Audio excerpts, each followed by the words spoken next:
मंचर शहरात खळबळजनक घटना घडली.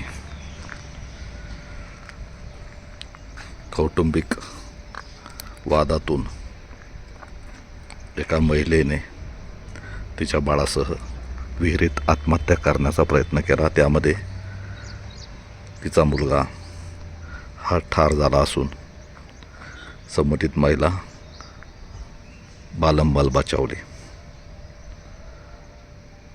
नेहांत आशिष बानखिले वय 7 याचा पाण्यात बुडून मृत्यू झाला, तर त्याची आई हर्षदा आशिष बानखिले वय 35 या एका पाईपाला लटकल्यामुळे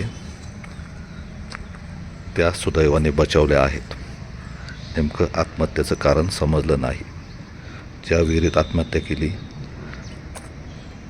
करण्याचा प्रयत्न केला त्या विहिरीचे आता आपण छायाचित्रण घेत आहे आणि त्यामध्ये 2 चपलासुद्धा वर तरंगलेल्या दिसतात. नेहांत आशिष बानखिले आणि हर्षदा आशिष बानखिले हे दोघेजण, हर्षदा यांनी नेहांतला स्कूटीवर घेऊन, ही स्कूटी आहे आणि ह्या स्कूटीवर त्याला घेऊन या विहिरीत पशी आल्या आणि त्यांनी दोघांनीही यामध्ये मायलेकांनी उडी मारली.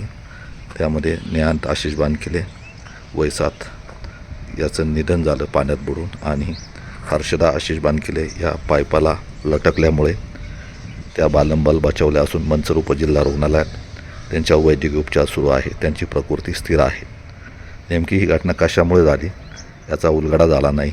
मंचर पोलिसांनी घटनास्थळी भेट देऊन पाहणी केली आहे आणि त्यानुसार कायदेशीर मार्गाने त्याची FIR घेण्याचे काम सुरू आहे. अत्यंत झालेल्या दुर्दैवी घटनेमुळे मंचर शहरावर शोककळा पसरली आहे. तपनेश्वर महादेव मंदिर याच्या नजीक ही विहीर असून या झालेल्या घटनेमुळे मंचर शहरात हळहळ व्यक्त केली जात आहे. नेमकी कशामुळे घटना घडली किंवा काय कारण याचा उलगडा झाला नाही. त्या संदर्भात मंचर पोलीस पुढील तपास करत आहे.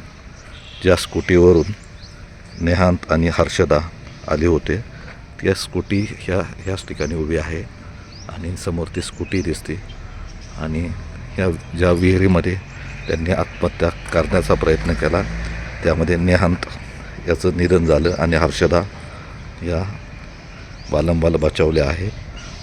त्यांच्या दोन्ही चपला इथं पाण्यावर तरंगताना दिसतात. नेमकं ही घटना कशामुळे झाली याचा उलगडा झालेला नसला तरी कौटुंबिक वादातून झाल्याचे प्राथमिक चौकशीमध्ये दिसून येते. या संदर्भात मंचर पोलीस पुढील तपास करत आहे.